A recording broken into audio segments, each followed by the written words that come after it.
What about London in specific? You know how they say, at least I hear this all the time, and I think so as well, it's notoriously hard to date and find somebody in London. Do you agree to that? It's not hard to find someone. You know, with technology and where we are, it's now easier than ever to be connected to anyone and to appear on the social graph. You know, you got to look at it like if you think of a network, you think of nodes connected to each other. Well, the tools that exist in our society now easily can put us within that graph or give us an idea of how to get close to that certain node or person that we'd ideally like to get to know.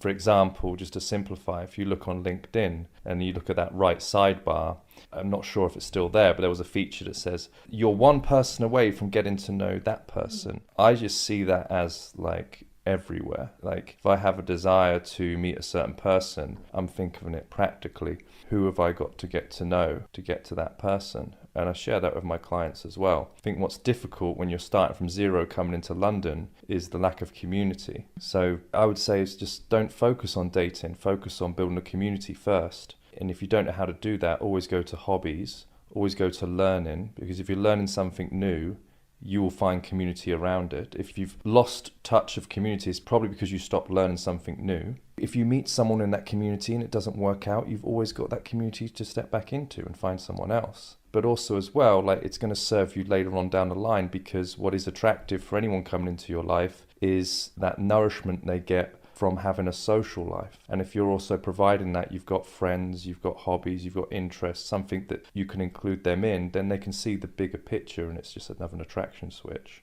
That was a long-winded answer to your simple question, but there's a lot of valid tangent. Definitely very valid tangent. And I think I haven't thought about this in a long time, but that's very true. When I meet a man and I get invited to participate in whatever activities with their friends, I feel really nice. I feel like I'm in the right place because I belong to something. And exactly as you said, that person has already a world that's, interesting to me. So yeah, I don't think we as women think about that enough. It's like church, right? Yeah. Like, I don't particularly follow a faith, but, when I go to church because of like friends, like christenings of babies and stuff or weddings or whatever, you go there and you look around and you start to realize what people get out of it. And it is that sense of community, that coming together, that belonging to something. And it's just such a innate need in all of us that I guess we kind of forget. But as I say, it's valid for anyone coming into a big new city. Like I went to Lithuania and I found my love for longboarding. And I went to this park and you could do anything. You could pick up an electric bike, you could skateboard, you could roller skate, you could push bike, whatever. And I was like, oh, what am I going to get around on here? And everyone's just so active out there. And it's like longboard. I'd love to see myself on one of them. Like this is going to end in disaster. And it didn't. I actually had a really great time. I got so much joy out of it. And then when I got back to London, I was like, wow, like, how do I get in touch with people that do this? And I just went on Facebook and I just typed in longboard groups, London. Up pops like 3 or 4. I joined one. I haven't got a longboard. Joined another community to buy one. So I made friends with someone that's selling the boards. He's already in a community. And the following week I joined one. And then there you go. That's just a perfect example of how easily you can tap into a new community starting from zero. Just find a hobby, find an interest. Don't have any, try a lot of things. Very, very useful. But if we go back a little bit to the, let's say, more conventional, what people associate to when they say dating. So say, let's go to the dating app kind of area.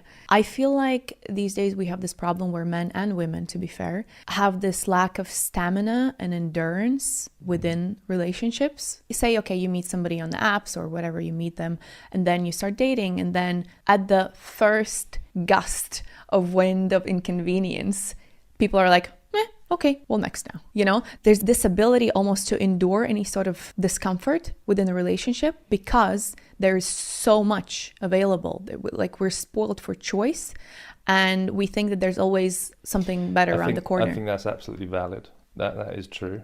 And I think what governs your change of attitude is possibly your age. Like I'm guilty of that. Like I've done that a lot. But then I don't learn anything new about myself by continuing that pattern. I think we come to a point of realizing like I can't keep on doing that. Like I actually need to double down and actually weather the storm with these inconveniences, these arguments, these indifferences. Because if I can't, then what does that say about my ability to hold down anything with longevity? So I think, yes, we all have the luxury of doing that right now. But when you put it upon yourself to realize that you want something a bit more and something a bit more deep and meaningful, then I think you will see a change in your character. So I do think it's about, you might just be like wanting to build up your experience, so you put up with that behavior of yourself. But how long are you willing to put up that behavior of yourself when you change what you want? So how you do anything is how you do everything.